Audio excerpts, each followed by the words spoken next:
പുറമെ എന്തെങ്കിലും കച്ചവടങ്ങൾ ചെയ്യുമ്പോഴുള്ള അവസ്ഥയാണ് ഈ കാണുന്നത്. നമ്മൾ യാത്ര ചെയ്യുമ്പോൾ ചെറിയൊരു ബിസിനസ്സും കൂടി ചെയ്തിട്ടാണ് യാത്ര മുന്നോട്ട് കൊണ്ടുപോകുന്നത്. അതിനിടയിൽ സംഭവിച്ചതാണ് ഈ കാണുന്നത്. ക്യാഷ് തരാതെ വണ്ടി എടുത്ത് പോകാൻ നിന്ന ഇവനുടെ വീഡിയോ നമ്മൾ എടുത്ത് അതിനുശേഷം ഇവർ നമ്മുടെ ബോട്ടിൽസ് എല്ലാം വണ്ടിയിൽ കയറ്റി കൊണ്ടുപോവുകയാണ് ഉണ്ടായത്. ബോട്ടിൽസ് എല്ലാം തട്ടിമറിച്ചിട്ടത് കൊണ്ട് ഒരുപാട് നഷ്ടവും നമുക്ക് സംഭവിച്ചു. അതാണ് ഈ ടേബിളിൽ ഇങ്ങനെ പരന്നു കിടക്കുന്നതും കുറെ മണ്ണിലേക്കും പോയി. മടനപ്പള്ളി എന്ന് പറയുന്ന പ്രദേശത്താണ് നമ്മളുള്ളത്. ഇവിടുത്തെ പ്രസിഡൻറ്റിൻ്റെ നമ്പർ നമ്മുടെ കയ്യിൽ ഉള്ളത് കൊണ്ട് തന്നെ അവരുമായിട്ട് നമ്മൾ കോണ്ടാക്ട് ചെയ്തിരുന്നു. അവർ ആ സമയത്ത് തന്നെ സ്റ്റേഷനിലേക്ക് വരികയും പിന്നീട് സ്റ്റേഷനിൽ പോലീസുകാരുമായി ഒരുപാട് സംസാരിക്കുകയും ഒക്കെ ചെയ്തു. മൂപ്പര് കുറച്ച് ബിസിയുള്ള ആളായതുകൊണ്ടായിരിക്കാം പിറ്റത്തെ ദിവസം നമ്മൾ രാവിലെ മുതലേ കാത്തിരുന്നു.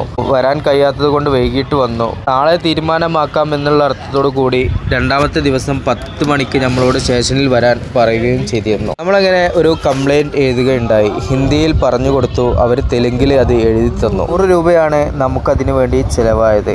ഇന്ന് നടന്ന എല്ലാ സംഭവങ്ങളും നമ്മൾ വിശദീകരിച്ചു. 9:30 മണിയോട് കൂടിയിട്ടാണ് അവർ നമ്മുടെ അടുത്തേക്ക് വരുന്നത്. 2 പേരുണ്ടായിരുന്നു. വെള്ളമടിച്ചിട്ടാണ് നമ്മുടെ സ്റ്റാളിലേക്ക് വന്നത്. അത് കണ്ടതും നമ്മൾ ലേറ്റ് കിടത്തി ഇനി സൈലില്ല എന്ന് പറഞ്ഞ് ക്ലോസിങ് ആരംഭിച്ചിരുന്നു.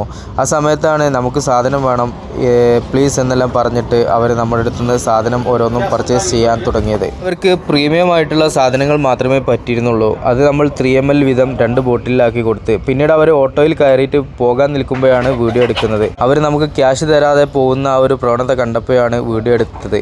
വീഡിയോ എടുക്കുന്നതിൽ ക്ഷുഭിതരായ അദ്ദേഹം ബാക്കിയുള്ള കാര്യങ്ങളൊക്കെ മുന്നേ കാണിച്ച വീഡിയോയിൽ ചെയ്തതുപോലെയാണ് സംഭവിച്ചത്.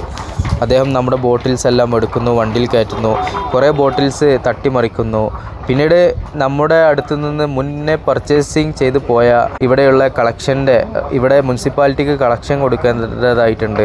100 രൂപയാണ് ആ കളക്ഷൻ ഫീ നമ്മുടെ സ്റ്റാൾ ഇടുന്നതിന്. അത് കൊടുത്ത ആ ഒരു ടീംസ് നമ്മളെ കയ്യിൽ നിന്നും പർച്ചേസിങ് ചെയ്ത് പോയിരുന്നു. അവർ വീണ്ടും റിപ്പീറ്റ് ചെയ്ത് വന്ന സമയത്താണ് ഈ സംഭവങ്ങളെല്ലാം നടക്കുന്നത്. അവരുടെ സപ്പോർട്ടോട് കൂടി കുറച്ചൊക്കെ കലഹങ്ങൾ ഒഴിവായെങ്കിലും അവർ വെള്ളമടിച്ച് വന്നതുകൊണ്ട് തന്നെ ആകെ കുഴപ്പത്തിലാണ് ഉണ്ടായത്. പിന്നീട് പോലീസുകാർ വന്നതും ഈ ഒരു വ്യക്തി ഓട്ടോ എടുത്ത് പായുകയാണ് ഉണ്ടായത്. സ്റ്റേഷൻ്റെ ടീം വീണ്ടും പർച്ചേസിങ്ങിനായി വന്നതുകൊണ്ട് തന്നെ അവർ ഒരുപാട് ഇയാളോട് കയർത്ത് സംസാരിക്കുകയൊക്കെ ഉണ്ടായി. അതൊന്നും ഇയാൾക്ക് മനസ്സിലാകാതെ ഉൾക്കൊള്ളാതെ അതിലും കൂടി നമ്മോട് ദേഷ്യം വരികയാണ് ഉണ്ടായത്. പിന്നീടാണ് ബോട്ടിൽസ് കാര്യങ്ങളൊക്കെ തന്നെ തട്ടിമറിക്കുന്ന ഒരു പ്രവണതയിലേക്ക് പോയത്.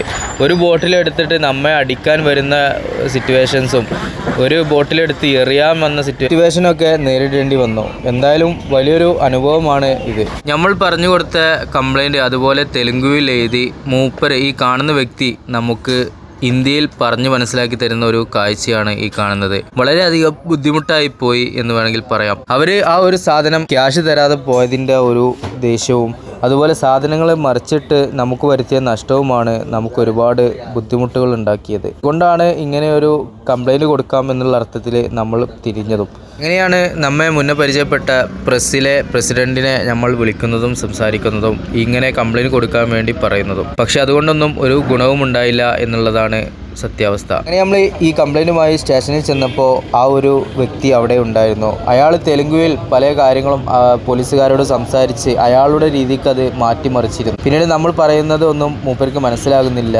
പോലീസുകാർക്കും തന്നെ തെലുങ്കേ മനസ്സിലാകുന്നുള്ളൂ, ഹിന്ദി ഒട്ടും തന്നെ അറിയുന്നില്ല. അതുകൊണ്ട് തന്നെ നമ്മുടെ SI വരുമ്പോൾ നാളെ 10 മണിക്ക് വരാൻ വേണ്ടിയിട്ട് പറഞ്ഞയക്കാണ് ഉണ്ടായത്. ഈ ഒരു സമയത്ത് അവരെടുത്തു കൊണ്ടുപോയ ആ 2 ബോട്ടിൽസ് കൊണ്ടുവരികയുണ്ടായി. അത് എടുത്തോളൂ എന്ന് അവിടുത്തെ കോൺസ്റ്റബിൾ പറഞ്ഞപ്പോൾ ഞാനത് മേടിക്കുകയും ചെയ്തു.